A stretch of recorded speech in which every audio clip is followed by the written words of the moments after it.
Hello and welcome back to another training with Blue Equinox. This is going to be an overview of cloud computing, an overview of the cloud in general. What is it? Why is it important? Why are more and more businesses moving to utilizing the full capabilities of the cloud? And hopefully shedding some light as to the basic overall features and functionality and what the cloud encompasses. So let's go ahead and jump in. So the cloud is a buzzword that's in the marketplace today. Right now, there are many definitions of what the cloud is in a lot of people's minds.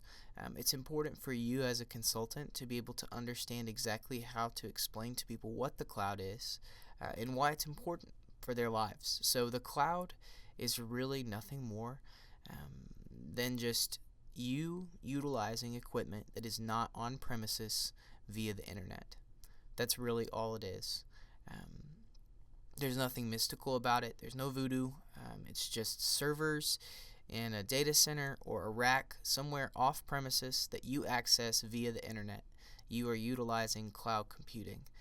So they give a couple of examples here right off the bat. So Gmail, Yahoo, Hotmail, any mail service, Facebook, Twitter, any of these companies where you log into an account via an application or a website, you are accessing information on the server of the company that you are currently using, and you are utilizing cloud computing in that moment.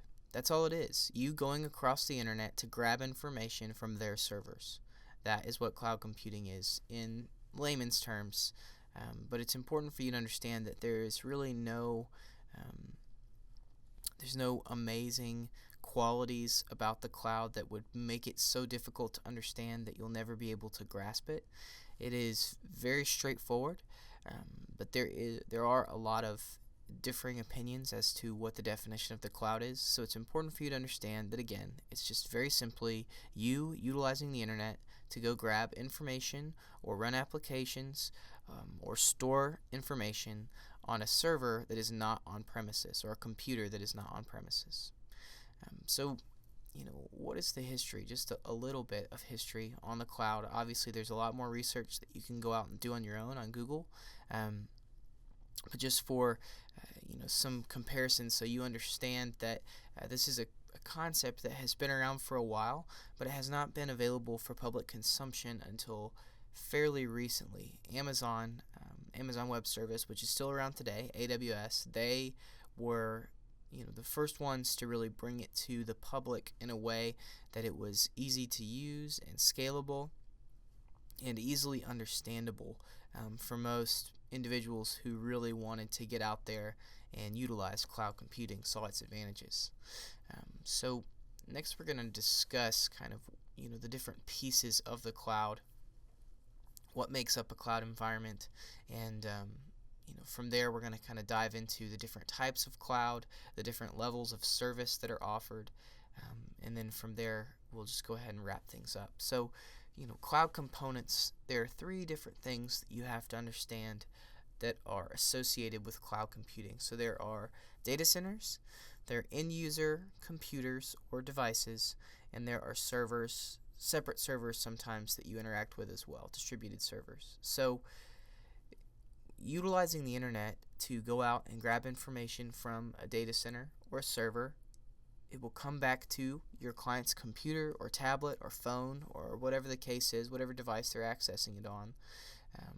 And you have to have some piece to do with and a knowledge of and understanding of all three components to enable you to sell the cloud properly.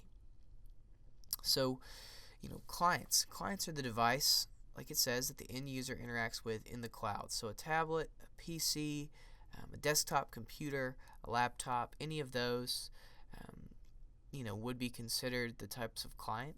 So the three common terms for types of client in the marketplace are mobile, thick, and thin. Obviously, mobile is pretty self-explanatory. You understand that via a smartphone, sometimes a tablet.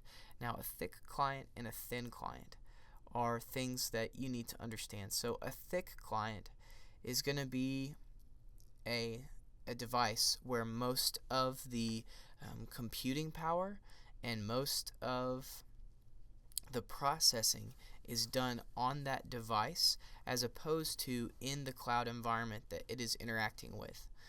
An example of this would be if we implemented a disaster recovery solution for a client and they had a server on premises where all of the feature functionality and the computing and the storing of data was done, and then at the end of the night that server dumped all of its changes for the day via a NAS device to a cloud environment somewhere out across the country. That would be a thick client where most of the computing power and data storage is done on the actual device itself. Now, a thin client is the most popular in terms of, or in relation to cloud computing, is where most of the processing power, most of the computing is done on the server in the data center as opposed to on the actual device itself. So an example of this would be Salesforce.com or Gmail, any of those that we talked about before. Most of the processing power and the computing is actually being done on the server in the data center as opposed to on the actual laptop itself. You're just seeing the information as presented to you from that server. So data centers, what are they? A data center is a facility that is built for the sole purpose of housing servers, housing computers, switches, like I said, servers, anything that is associated with cloud computing, the collection of data, the housing of applications. All of that is placed into these facilities that are built to withstand class 4 hurricanes, tornadoes, power outages, floods. It's meant to withstand all of it, and the reason you do this is so that people can rest assured that their information is secure. Also, in a data center, you have what's called a cross-connect, where many providers come into these data centers, and they're redundant throughout the country. A lot of cloud providers have multiple data centers, and they are connected all across the country. And that way, if one of the data centers should go down, then it will just fail over to the other data center, and the information is constantly being replicated between the facilities. So next we're going to dive into the different types of service models, the different ways that people provide cloud computing. So the important one for you to really grasp and to understand is infrastructure as a service. The others are important, software as a service, platform as a service, and obviously we're going to go over those in detail. But for the purposes of you as a consultant, infrastructure as a service is what we provide as a company. It's what our carrier provides. It's what most of the cloud relationships we have via ICCS, it's the type of service that they provide. That is where we are actually providing a blank server environment in a data center for someone to utilize and access. That is where you are literally selling them the infrastructure. You're actually selling them space in servers in a data center. Software as a service and platform as a service, like I said, are important for you to understand. You can read, kind of what those are right there. Software as a service, we'll get into some examples in a minute, but it's really where you are utilizing a program such as Gmail. That software as a service, they're giving you an actual program that you are operating out of. Platform as a service is where somebody's going to provide you with operating systems. It's going to give you the ability to utilize and upload applications. You're not going to have to worry about the gigs of memory or speed. They're just giving you a platform to upload information into or applications and utilize. So we're going to dive into the deployment of the cloud service here in just a bit, but it's important to go ahead and start to wrap your brain around the different types of cloud: public cloud, private cloud, community cloud, and hybrid cloud. Just as a quick overview, public cloud obviously is a cloud service that's available to the general public, such as Gmail or Facebook or Twitter. Those would be examples of public cloud. Private cloud is going to be more of a you have built out your own cloud environment. You have space in a data center and you're communicating privately with that data center. Community cloud is free cloud that is available to everyone without registration. There are some services, very small services, but some services out there where they let you collaborate and combine to create a cloud environment. You can utilize the same equipment, you share space on that equipment, and it's all more of a communal environment. Hybrid cloud is going to be something where you can utilize any two of these together. It also can refer to, sometimes a hybrid cloud environment would be where they have devices that are on premises, like meaning at their business, but they also want to utilize cloud computing for some aspect of their business processes. So we have to be able to have their systems interact between the cloud environment and the servers that they have on premises. So again, we're going to dive into those here in just a bit, just a little more deeply, but it is important to go ahead and start to familiarize yourself with those terms.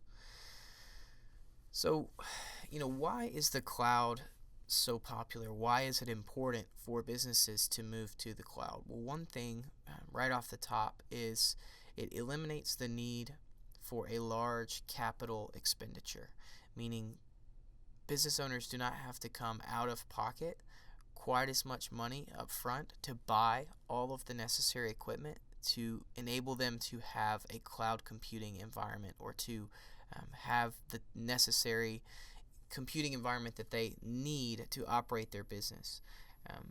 What you pay for is mainly usage with the cloud. You pay for a monthly allotted amount, or you can have it where it scales as you scale. But regardless, you pay monthly as opposed to all up front. So it just makes more sense for a lot of business owners to move to the cloud. You can see on here, I'm not going to read off some of these things for you, but it's more secure for their data. It's cheaper as an upfront expenditure. It's scalable. It's just easier overall. You don't have to have your IT people maintain your servers or maintain your environment. That's all handled by the individuals who own the data center, or wherever you are buying services from. It just makes life a lot easier for end user customers when they realize the power that cloud computing brings to the table. So, a couple of characteristics of the cloud that I actually just kind of spoke to a little bit. On-demand self-service, it's very scalable.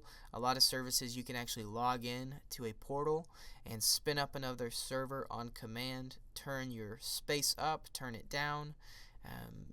As I said, a lot of times it's measured service, meaning you only pay for what you use, or you only pay for a preset allotted amount that is going to be smaller in comparison to if you had to go out and buy equipment and plan for let's say the next 5 years of your business life. As you grow, your cloud computing environment can grow. So as we mentioned before, software as a service, platform as a service, infrastructure as a service.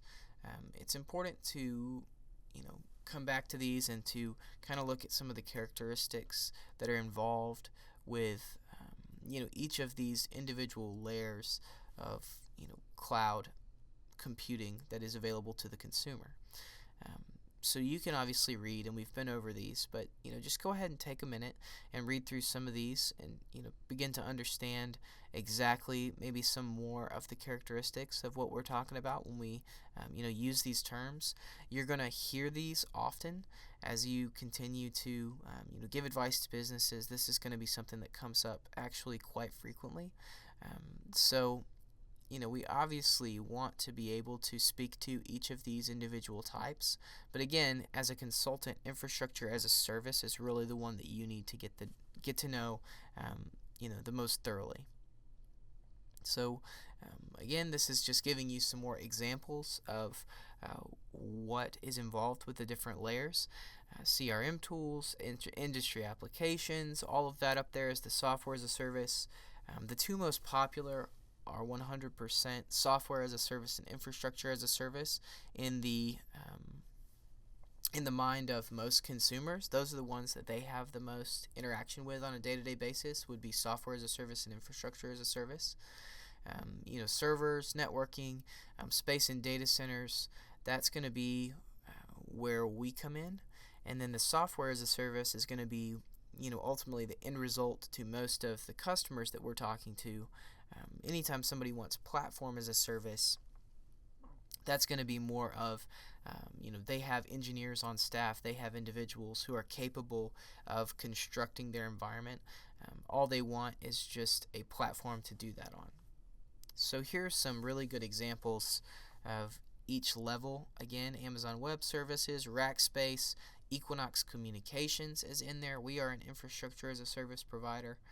Salesforce.com, Gmail, as I spoke to, up there in the software as a service. And then, Google App Engine, Windows Azure, and Force.com. Those are going to be programs that are built simply for individuals to come in and make their own modifications and create their own programs. So let's dive more thoroughly into private cloud, public cloud, and hybrid cloud really quickly. So obviously private cloud, as I mentioned, is owned and managed by the enterprise that obviously owns that cloud environment. Now what this does is it enables businesses, you can customize, it's more private, you have access behind the firewall, meaning you have more control over the flow of traffic from the servers to the end user premises. But the main thing and the important thing to remember is that private cloud is owned and operated by the enterprise that is utilizing its service, meaning they have purchased the infrastructure to construct their own pseudo cloud environment. Public cloud is the one that you're going to have the most interaction with, where it's owned and managed by a service provider such as Equinox Communications or Windstream or Earthlink or Amazon Web Service or Green Cloud or any of the others that we have access to. It's going to be the most standardized from a pricing standpoint. It's also going to be the most readily available to the general public. You have not as much you can do from a customization standpoint, but it's still fairly heavy. It's not, I don't want you to read that and think that they don't have a ton of options. They do. It's just within the confines of the individual provider that they choose. So again, this is going to be the one that you have the most interaction with, because most of the businesses that we're going to be selling cloud services to don't want to own and operate their own infrastructure. They don't want to build out a cloud environment. It's just not cost effective. But it is important for you to know, what the difference between those two is. Again, speaking to a hybrid cloud environment, you're going to be talking about individuals who own some of their own infrastructure and then also want to take advantage of the public infrastructure that is available. These cloud computing solutions are the most popular in companies where they have existing infrastructure today, but they want to migrate to the cloud. Normally they can't do that all at once, so you have to machine by machine or application by application slowly move them over to a public cloud computing environment that's via a service provider. But these are going to be utilized in most situations with us where we have a business that is either a little gun shy about moving all of their services to the cloud at once, or simply can't because they went ahead and they've recently purchased some additional machines and it just doesn't make sense for them to do. So again, guys, that has been the overview of the cloud. Obviously, as you continue to watch more of these trainings and to dive in further and to do your own research, you're going to learn so much more about it. But it's important for you to understand the concepts that have been covered in this. Obviously, as new as this technology is, there's new information and new technology coming out every single day in regards to the cloud. So it's important that you do your own research and you really start to understand exactly how important this is moving forward for you as a consultant. Again, this has been Training with Blue Equinox, and we will see you next time.